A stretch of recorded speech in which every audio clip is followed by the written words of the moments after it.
Hey everybody, today's video I have a script, but I'm gonna go a little bit off script sometimes, so just kind of expect me to stammer over a few words and, just kind of expect it to happen. And before this video begins, I would like to ask y'all to like and subscribe if you guys like the content. I put a lot of effort into it, and today's video is no different, so let's get into it. In November of 2010, a game called Epic Mickey was released. This game would have been the start of a franchise and a loyal fan base. The game was successful and sold 1.3 million copies worldwide. The game was a timeless classic with a few issues that still today I don't personally agree with. There was a sequel on the way that got fans excited to return to Wasteland. However, by the time the second game came out, the game was buggy and had bad co-op AI. This sadly led to the Epic Mickey franchise dying, with only just a 3DS spin-off game as the last thing to ever come from it. But in February of 2024, a trailer dropped for the remake, without a release date but a promise that it would be coming that year. That set a lot of fans back on the hype train. I was one of those fans. I am quiet, and I am going to talk about my experience with Epic Mickey.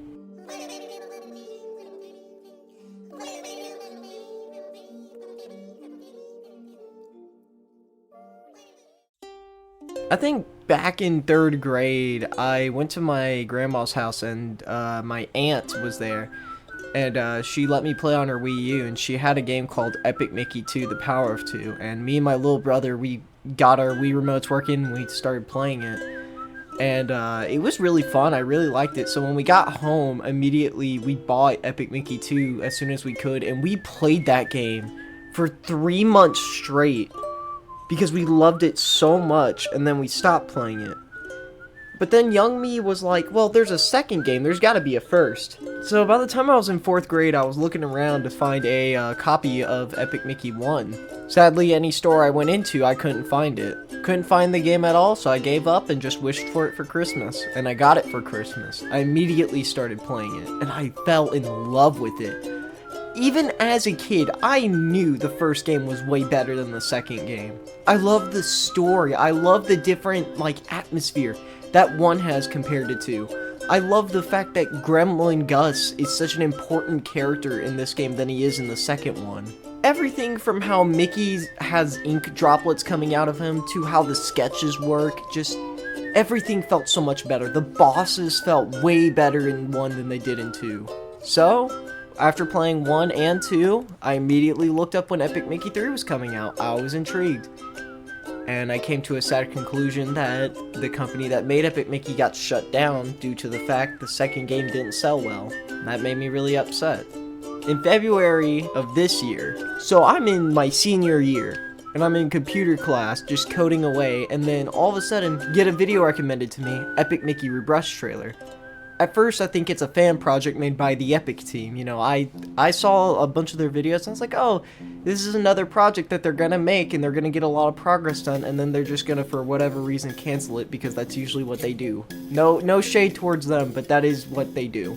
I watched the video, and I realized it's made by Nintendo. It's a real trailer for a real Epic Mickey remake, and I got excited. I went home, immediately wishlisted it on Steam, but I got it on my console, so that was weird. And then the day it came out when I was supposed to get it, I had to wait 2 extra days because my GameStop didn't have the game I pre-ordered in stock for whatever reason. This is why physical stores are going out of business. And I played it, so I would love to share my experience here. But first, I need to talk about Epic Mickey itself. Epic Mickey is a very simple story about Mickey Mouse. One morning, Mickey is woken up and is allured by a mirror. The mirror leads him into a workshop to a wizard named Yinsed. There he finds Yinsed creating a world called Wasteland, a place for forgotten cartoon characters. Yinsed creates a bit of the world and then he heads to sleep, but he leaves the paintbrush that creates out on display.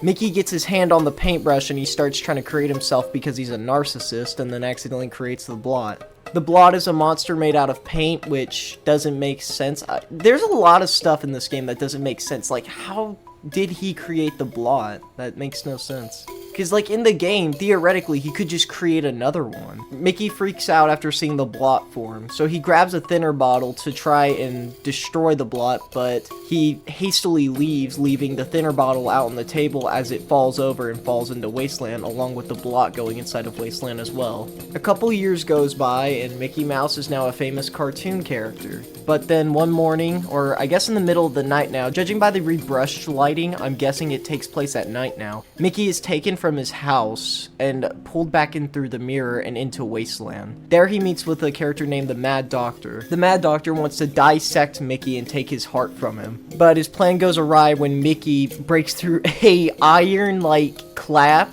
I guess. I don't know the name of it, like an iron bar. Mickey breaks through it, takes a plunger, and 200 pumps the Mad Doctor with it. Mickey escapes, but then the Mad Doctor, like, also escapes. Mickey picks up the paintbrush, meets up with Oswald. Oswald tries to turn off the machine, but the machine instead goes haywire and it tries to kill Oswald, and then it tries to kill Mickey. Mickey meets up with Gus. Gus is a gremlin. There are many creatures like Gus, so we're gonna see a lot of them. Gus is the coolest guy ever, and I like him. He's my favorite character. This is the best costume ever. This one can go kick rocks. I don't like it. Mickey and Gus escape the Mad Doctor's lab and end up in a hallway. There in that hallway, Gus explains to Mickey how the paintbrush works. Paint can create life and turn stuff that's essentially, it's called toon. In Epic Mickey, there are two different types of things. There's toon and inert. Inert is stuff that cannot be created or destroyed, while toon is stuff that has been created with paint but can be thinned out with thinner. Thinner is essentially the thing that destroys paint, and in the game you will see there will be chances for you to paint something in or thin it out. And necessarily, thinner is never always the wrong answer. You're gonna have to thin out some stuff in this game, and that's okay. The first game makes it very clear that thinning out or painting stuff in is never always meaning a good option or a bad option. It's just options you're given, and depending on how you want to deal with a certain situation, paint and thinner could come in handy. There you learn about the combat in Epic Mickey, but in Rebrush they add 3 new moves, and I'm gonna go over all of them. There is the sprint, which allows you to run faster, which, alright. There's the dash, which is my favorite one, and I think the most useless one out of the bunch, the ground pound. The ground pound is easily, I think, the most useless one. They use it as a way to say it helps you press buttons faster, which doesn't make sense. Like, you think it'd be used against combat. I've tried using it in combat. It really just does nothing. It's just kind of a useless move, and it feels like it's there just to be there. It's definitely my least favorite out of the bunch. There from the Dark Beauty Castle, you're met with your first choice: to save a gremlin or get a chest off this pressure plate. Or you could just ignore it altogether. There's like 3 different options in this game sometimes. So you can save this gremlin from his cage, which rewards you with a pin, or you can send him flying to God who knows where, and you get concept art of the machine that's holding him captive. This is one of the instances where this game's replayability value comes in, where making choices leads to different rewards, and I think that is very important in Epic Mickey. It's a big core thing. It allows you to replay the game and get different options and unlock the stuff you want to unlock in the game. Saving the gremlins, however, is a big deal, as it'll come important later when Gus confronts Mickey about it. So after you save or get rid of the gremlin or ignore him altogether, you open up this gate to a projector screen. Gus explains to Mickey it's how people in Wasteland get around. You jump through a projector, you do some parkour, and you get out on the other end. And I've said this before in some other takes, but isn't it weird how that works? Just imagine, I'm going to my friend's house, but I really don't want to go through the projector screen. Imagine having to do parkour to go see your friend on Mean Street because you live in Oztown. The projectors contain stuff like film reels in them and concept art for those said specific projectors. And I think that's really unique. In Rebrushed, there's 2 film reels now. When you get 2 film reels, you get rewards you get from the movie guy on Mean Street. This can result in e-tickets, costumes, or upgrades for the sketches. You are then taken to Gremlin Village, or at least, like, I think a part of it. There are separate areas in this, like, mini boat ride area. I would like to call this place kind of more of like a Disney park area. It all takes place inside of this clock town area. I'd like to call it just the Gremlin Village area, mainly because there's just a lot of things there you think the Gremlins would have built. The Gremlins are from a scrapped movie called The Gremlins, in which a bunch of little gremlins build, I think, airplanes. I don't know much about it, but that is where Gus and some of the other gremlins come from.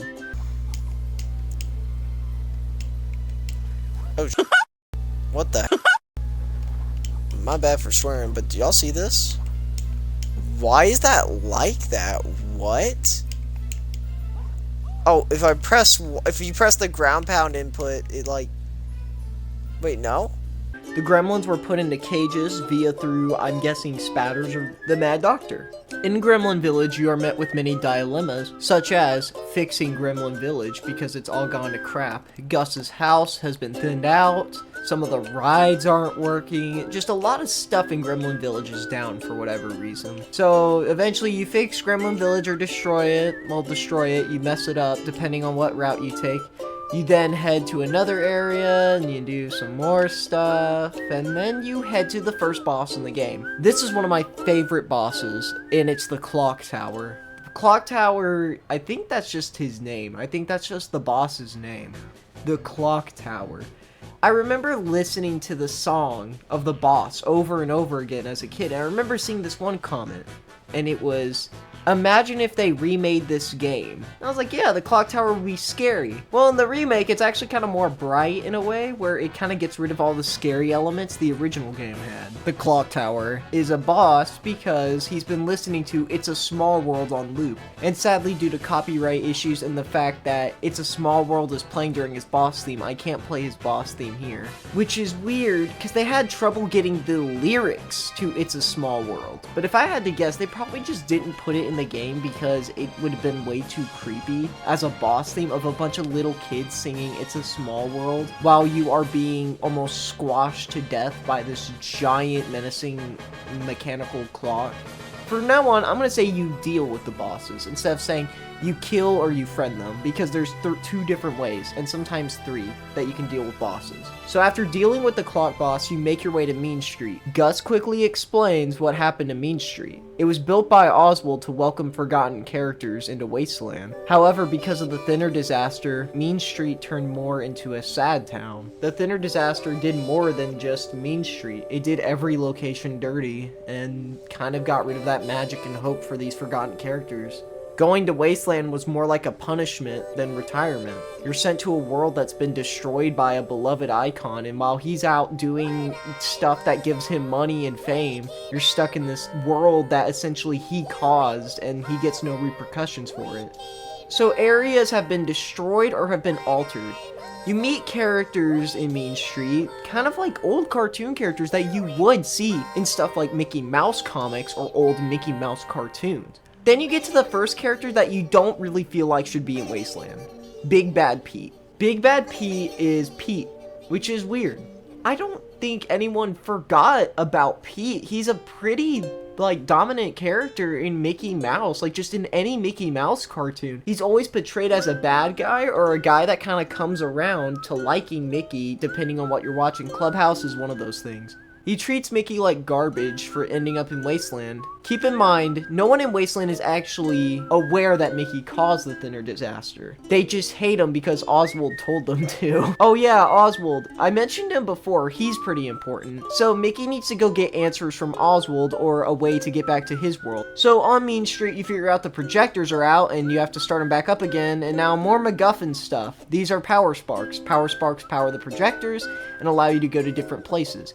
The first one you need to power up is the Oztown one. Oztown is actually based off a real place that did get shut down, I believe, in Disneyland or World. I don't know which one. I just know it was shut down. It was called a Toontown, and it's where cartoon characters lived, essentially in the Disneyland parks. You were allowed to go inside the houses. It was really cool, but then it got shut down, and I don't know why. I guess they just couldn't keep up with it. But instead of Toontown, it's Oztown in Epic Mickey. Because Oswald is also a narcissist. When you go to Oztown, you can see that there's another character that really should not be in Wasteland. Clarabelle. I think we all know who Clarabelle is because of her really iconic voice. I don't think anyone forgot who Clarabelle was. Again, it's just another character that, like, I don't think anybody forgot about. I think this game was made pre-Clubhouse, I think. I don't know, but saying Clarabelle was forgotten feels wrong because I think everyone knows who she is. Oh, by the way, I forgot to mention, earlier in Gremlin Village, you meet up with another Pete called Small Pete. In Epic Mickey, the Pete's are like Larry from The Amazing World of Gumball, where they just make the world work. That will be important for the second game, but let's get back on track. In Oztown, you have a very simple mission. Go meet Oswald. He's on Mickey Junk Mountain, which if you're playing Rebrush, you can actually see Mickey Junk Mountain from afar. Y'all, I must be blind. I figured it out recently. So how do you get to Mickey Junk Mountain? Well, it's boarded up currently, and the only person that can get it unboarded is a gremlin named Prescott. Prescott is very important to Epic Mickey 2 and is one of my favorite characters. However, he's not really important here in the first game, and more serves as a gremlin that you need to rescue to get to Mickey Junk. And you make your way towards Mickey Junk Mountain. Mickey Junk Mountain is such a creative area. I don't think I've ever seen an area in a video game as creative as this. The idea of you going to a mountain full of stuff with your face on it and stuff that's run down with your face on it can be really unsettling. And it's something Mickey says in a cutscene that it unsettles him seeing all this junk of his face on everything. Which, yeah, if you saw your face on like lunchboxes, video game cartridges, plushies, toys, little merchandises, t-shirts, posters, and they're all just staring down at you. Just really unsettling. Scaling up Mickey Junk Mountain is quite the experience, as you get to see all the work that goes into Mickey Junk. Mickey Junk is Oswald's throne because apparently, I guess, that's cool. Scaling up Mickey Junk Mountain, Gus reveals that Mickey Junk Mountain is where Beetleworks were made. Beetleworks are enemies you'll come across in Epic Mickey that were made by the Mad Doctor and Oswald before the Mad Doctor turned on him. The Beetleworks were made to essentially repair Wasteland, I guess, or in a sense, they were there to help Wasteland. And it's revealed that these Beetleworks have attacked versions of Mickey's friends that are Oswald's friends. Animatronic Goofy, Animatronic Daisy, and Animatronic Donald. They were all destroyed by Beetleworks, and their body parts were spread around certain areas of Wasteland. So the Mad Doctor turned on Oswald, and now he has his own army. It's pretty weird that the Mad Doctor is involved with a lot of machinery. This is probably subtle foreshadowing. So when we meet with Oswald, he presents us with a challenge because he's also a narcissist and wants us to do his projector screens to meet him. I don't like him already, he's mean. So then he talks to Mickey and he hates Mickey, surprise. Mickey then tries to accuse him of kidnapping him from his house into Wasteland, and then he's like, oh no, it was the Mad Doctor and the Shadow Blot. They did that, not me. It's only in this cutscene Mickey finally realizes he was the cause of the Thinner disaster after Oswald talks to him about how he lost his wife Hortensia. Also in this cutscene, Oswald explains to Mickey that having a heart means you're allowed to leave Wasteland, as a heart to a cartoon character means you are remembered for being a cartoon character, and you're allowed to leave Wasteland. The people who end up in Wasteland have lost their hearts and cannot leave. So, Oswald hatches up an idea. There's a rocket in Tomorrow City, and if they launch it into the sky, Mickey can leave Wasteland. Gus asks Oswald, hey, we don't have hearts, what about us? Oswald doesn't answer Gus. So you meet up in Mean Street with Oswald, and Oswald does this, and I forgive him. He then quickly explains to Mickey, get the Tomorrow City projector working, and blah blah blah, yeah, we get it working. So now we head to Tomorrow City, and I played the rebrushed version, and I gotta say, the projectors in rebrushed are so good. The concept art for them are amazing, and the design of them are so good. I wanna try and shout out as many concept artists as I can in this video, just because I think it's criminal that they're going unnoticed, and their work is so beautiful. It looks amazing. And the projectors themselves are just beautiful and filled to the brim with creativity. Even in the original, I can say that for the original too. It's so creative, and I love it so much. So before you could go to Tomorrow City, you go to this place. I don't know the name of it, and I don't really like it all that much. Again, with the concept art, there's this one artist that drew their Mickey really funny, and I just wanted to put it on screen. It's so funny. I like him. I like this Mickey. Disney should do this more often. Like, just let people draw Mickey in certain ways, because it's funny.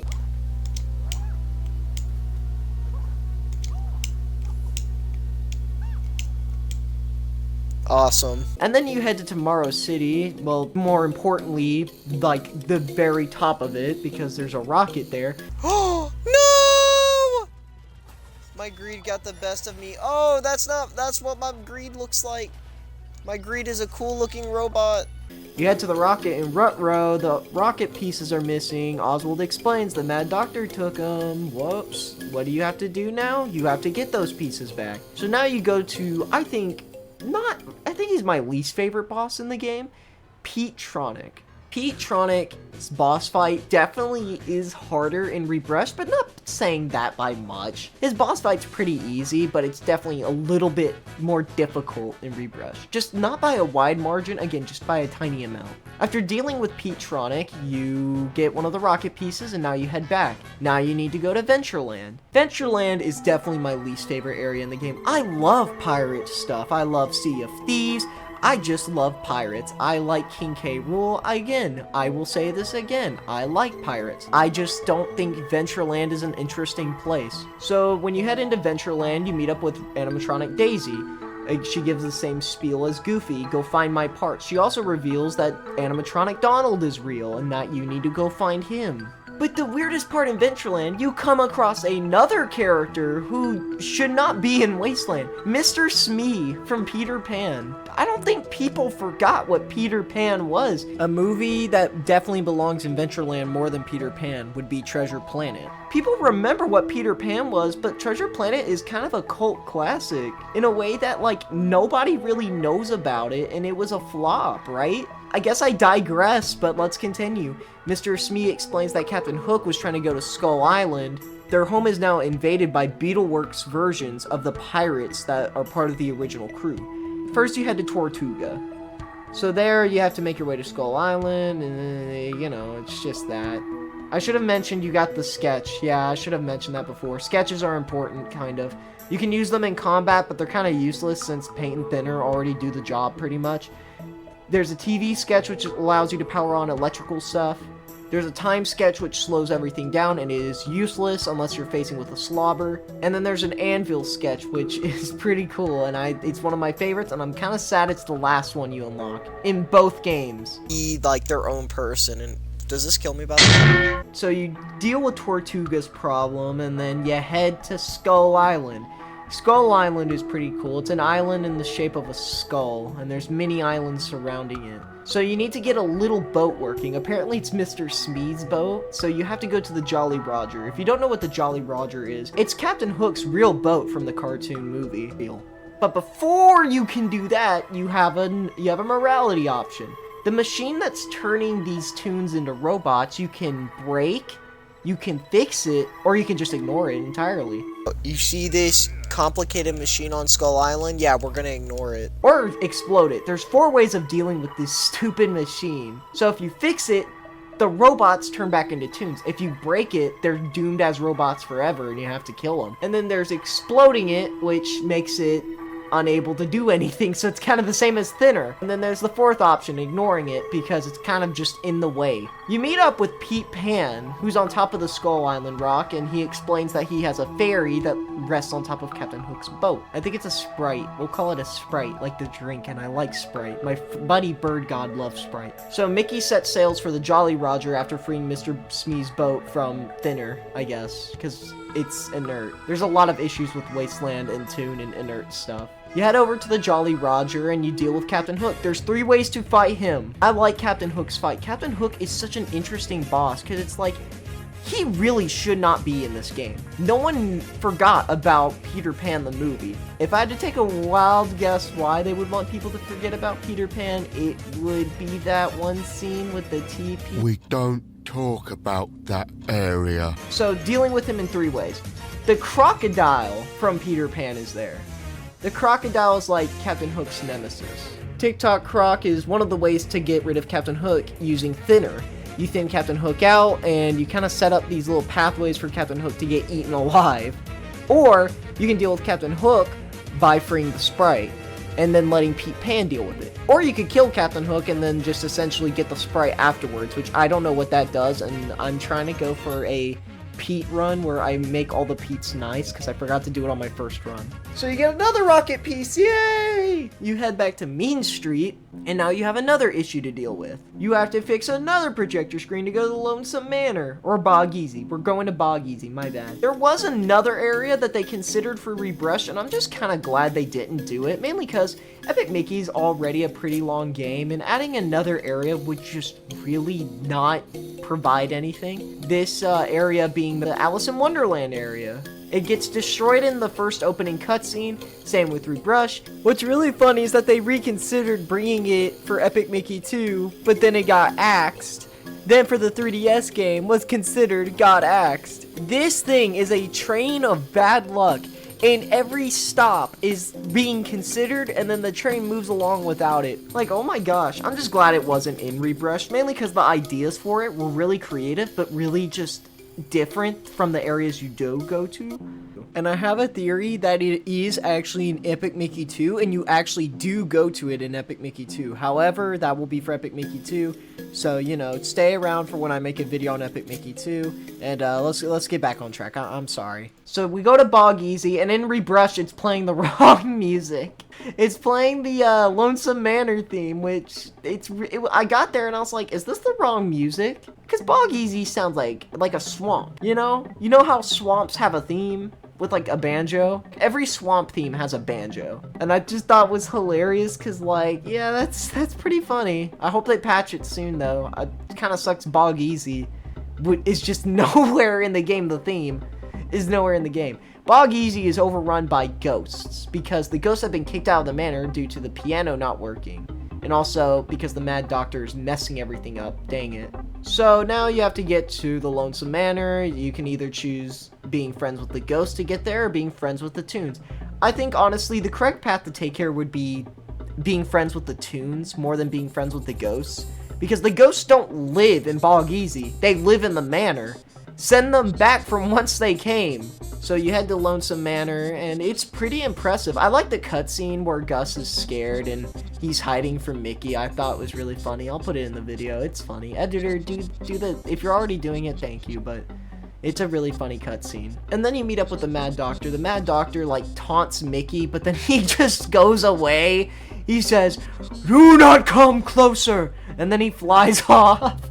Okay, whatever. And then you get the anvil sketch. Again, my aforementioned favorite sketch in the game. It can one-shot Beetleworks, and it's used for pressure plates that are heavier than Mickey to weigh down, which I think is pretty cool. You head inside the Lonesome Manor, and I just think it's my least favorite area because I do not appreciate the decorations inside the Lonesome Manor. I think it's the weakest designed area in the game, if that makes sense.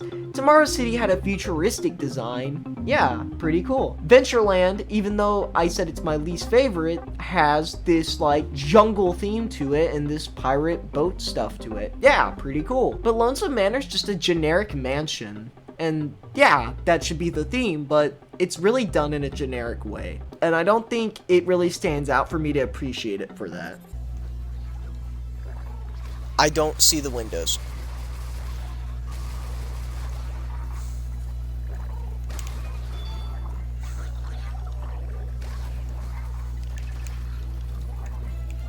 Oh my god. Ow! Friendly fire. Eventually, you make your way all the way up to the Mad Doctor, and he's trying to kill you because, yeah, everything in this game wants to kill you, hurt you, tear you limb from limb, or just take your heart. So after dealing with the Mad Doctor, he reveals himself. What I mean by that is, oh yeah, spoilers. If you don't want to be spoiled, go to this timestamp. The Mad Doctor is a Beetleworks. He reveals he turned himself from a Toon into a Beetleworks, which I don't know how that works. But he reveals that once the Blot absorbs all the pain in Wasteland, all the Toons will be gone. In the second game, he did it to control the Blot, but I think that was just like a really bad mistranslation because the game was rushed and crappy. The Mad Doctor goes into space, and we take his oxygen tank because he stole it from the rocket piece, so he's probably dead. And he'll never come back, hopefully. Wait, I already spoiled he'll be in the second game. Crap. You head back to Mean Street, and it's revealed, uh-oh, the Blot is on Mickey Junk Mountain. Better go take care of him. I've been saying the Blot this entire time. This is actually the Phantom Blot. It's like a mini Blot. The Blot was bottled up years ago, but has been trying to break out ever since. his droppings becoming spatters, spladooshes, the broom guys, slobbers, and in this case, the Phantom Blot being a very unique enemy. It's just you and me. Random spatter that I did not name. Unnamed spatter #1. I'm saying this now because I'm probably gonna get Musho! Once you deal with him, you head to the bottle, and that's where Mickey decides, yeah, we bottled up the Blot, and Oswald wants my forgiveness. Now is a good time to tell him I'm the reason why this is all happening. So he tells Oswald that he caused the dinner disaster. Oswald is understandably mad, and then he accidentally, blows the cork out of the bottle, and the real Blot escapes. The Blot escapes and tries to take Mickey and Oswald, but Gus sacrifices himself, and then the Blot uses them as ransom so he can take Mickey's heart. Mickey allows it to happen, he gets his heart taken, and Gus and Oswald are like, oh no, we gotta stop this. Good job, Mickey, that was brave of you, said Gus. And Oswald said, who cares? Look what he's doing to my town. You head back to Main Street, and Oswald is just insulting Mickey, essentially saying, I don't know what Walt Disney saw in you. Which, yeah, that's a great time to bring it up. Yeah, the world is about to end, and now's the time to insult essentially your father for having a favorite child. Whatever. There's a lot of moments where it's like, this is a horrible time to bring that up. So then Mickey has to go to all the mini hub worlds and deal with the Bloticles there. The Bloticles are these tendril things that get into the tunes and get rid of all the tune. And there's actually, in Rebrushed, there's 2 ways of dealing with the Bloticles. Thinning them out causes them to pop like pimples, and painting them causes them just to kind of shrink and retreat. You then make your way to Tomorrow City, you launch the rocket, however, the Blot uses his tendrils to suck the paint out of the rocket because the thing holding the rocket together is paint. And Oswald explains it was a budget issue. There's a lot of foreshadowing to this. For some reason, in Epic Mickey, there's stuff that's made with paint, and even Gus is like, oh, that's really unstable. There's foreshadowing in this game everywhere. There's foreshadowing just to a throwaway joke that Oswald brings up. There's just budget issues in Wasteland, which means they have an economy. So the Bloticles get a hold of the rocket, thin it out, and they fall in Dark Beauty Castle. It explodes. Mickey survives, Gus survives, Oswald survives. Everyone is alive. You then have to set up rockets around the castle to blow up the Blot. Gargoyle. Gargoyle.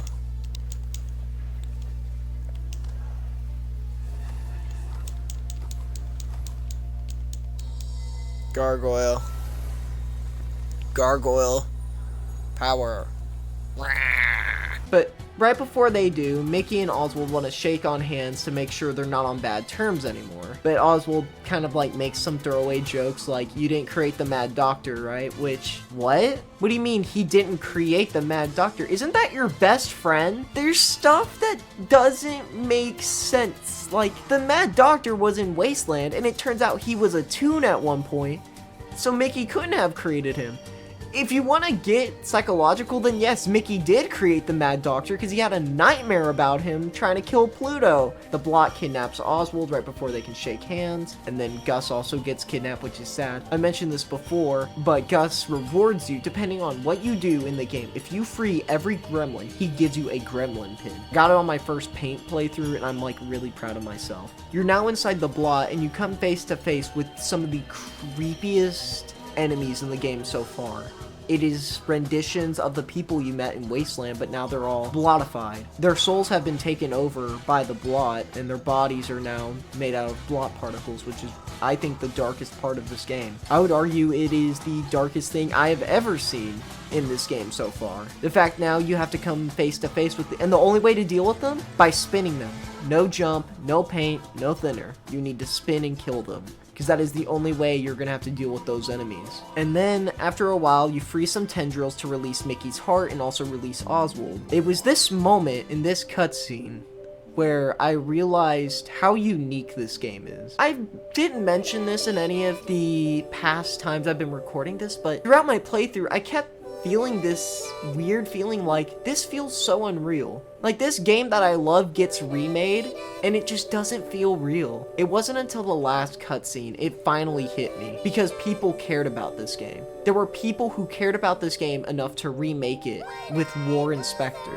the guy who originally created the game and the story. During the ending cutscene where they take care of the Blot and Mickey escapes, and Yinsed shows Mickey all of the stuff he's done, I started to cry. And it's because a bunch of memories started flowing back to me, and it finally hit me right there that these people cared enough to remake this game because they love it. They cared about this game. They cared about the franchise, and they put a lot of effort into this remake. And then another memory hit me of me and my brother. We used to play this game like crazy together. My little brother. He would be Oswald, I'd be Mickey, and we'd play the second game like crazy. And we don't even play the second game anymore together. And that's just a part of growing up. You're not going to enjoy playing the same games as much as y'all used to, but in a way it's kind of sad. I'll never play Epic Mickey 2 with him again because, simple, he doesn't like it. And I don't like it all that much either, but that doesn't mean I don't want to play it not with him. I started crying because I realized I did it. I got to play this game, and I got to experience this game all over again, from start to finish. And I replayed it immediately. As soon as that got done, I started playing it again on the thinner route, and it went by a lot quicker. And everything's pretty much the same, except the ending cutscene. The ending cutscene with context of what routes you chose, I think perfectly describe how Oswald feels towards Mickey. During the first part of the ending cutscene, Oswald sees Mickey's heart and he takes it. In the paint cutscene, I see this as Oswald doesn't believe Mickey fully needs his heart and that Oswald needs it more. But Oswald comes to his senses and realizes he belongs in Wasteland. Not as a punishment, but he's their ruler. He was the first cartoon character to be forgotten. Him coming back to the cartoon world would mean he destroyed everyone's trust in him to be their leader. But in the thinner ending, it could mean that Oswald doesn't think Mickey's earned it. He doesn't think Mickey earned the fact that he got stuck in Wasteland and Mickey kind of turned on everyone. He proved Oswald right that he's not fit enough to be a hero and that he doesn't deserve his heart. But Oswald realizes that Mickey just needs to get out of there. Anyone would want to leave. In the final moments of the ending cutscene where they touch hands against the mirror, I think the paint represents trust. Oswald trusts Mickey now. Before he puts his hand against Mickey's through the mirror, Oswald recoils a bit, and before he puts his hand on the mirror with Mickey, I think in the paint ending, it represents the fact that he trusts him now. He resented Mickey for so long. He had this fake image, a false image of Mickey Mouse in his head, but now he sees Mickey as an equal. Even if you get the paint ending and you talk to him before you light off the rockets, Oswald says, "I used to think of us as half-brothers, but now I just want to think of us as brothers." He treats Mickey like an equal because he sees how Mickey is just a good person. He sees how Mickey helps others and that he's been falsely saying things about him this entire time. And that he trusts him now. And he sees him as an equal and as a brother. And I think that's very unique. But in the thinner ending, I think it represents the fact he still doesn't trust Mickey. The fact he doesn't see Mickey as an equal. Everything he said about Mickey was right. But if it wasn't for Mickey, they wouldn't be alive right now. They wouldn't be out of Wasteland. They wouldn't have the happy ending they do have. So Oswald doesn't have an option but to say, yeah, you're my brother. And he treats Mickey as an equal, but Mickey doesn't really deserve it. And I think that's just a very unique thing about Epic Mickey. When you have these choices that you make, and they affect the cutscenes, I feel like the last cutscene was made in such a very confusing way on a first watch. But when you have context of the paint and thinner ending routes, it starts to make more sense. Body language matters. It's the same cutscene. There's nothing different about the paint or thinner endings. It's just the fact Oswald recoils before putting his hand against the glass with Mickey. I think it represents trust and the fact he can see Mickey as an equal, while thinner kind of represents the fact he doesn't trust him. He doesn't see him as an equal, but he's still glad he got to meet Mickey, and he's still glad he got to see Mickey saving his world and saving his wife and just making Wasteland a better or worse place depending on what routes you take. And I think that would be where the video would end normally, but I want to talk about my experience with Rebrush. I want to talk about the issues. There are issues with Rebrush that aren't really noticeable. For instance, when you talk to certain gremlins, sometimes they'll talk in Gus's voice clips instead of their own unique voice clips, which is pretty funny because they'll go from hey to or whatever Gus sounds like, I guess. He goes, editor, put it on screen so I don't look stupid. Then there's cutscene issues where you'll watch a cutscene and there's a cutscene tab. So now you can quick watch them. But they're locked. For some reason, the cutscenes that you will literally just watch are now locked. And you can't watch them. Like, you'll get to Mean Street, and you'll get to the Mean Street cutscene, you'll watch it, and then it's still locked for whatever reason. You can beat the game, and it's still locked. Another issue I have, again, the Bog Easy issue, where the wrong music is playing. There's just a lot of, like, issues with Rebrush that aren't gameplay-wise, but, like music, cutscenes, and dialogue. Most of them being sound issues, and one of them being a cutscene issue. Other than that, Rebrush is definitely a way better way to experience Epic Mickey. There's a lot of subtle changes. Like in Gremlin Village in the original game, there was a windmill, and for some weird reason, the windmill was stupid, because you could thin it out, but it was inert. But in Rebrush, they just kind of removed the platforms on the windmill, and now it's like a little mini elevator. A lot of platforms were changed in Rebrush. Roger Craig Smith is in this game, and I'm 90% sure he's the ice cream owner. Also, here's this guy in Tomorrow City, and I thought he was funny.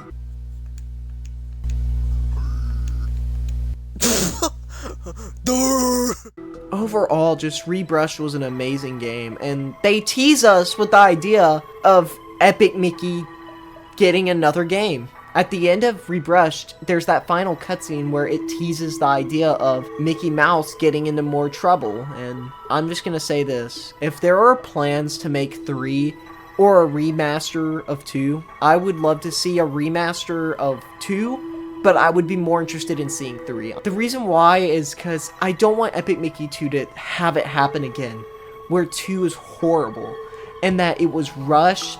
Even if it isn't rushed, it can still end up being horrible and doing the franchise again.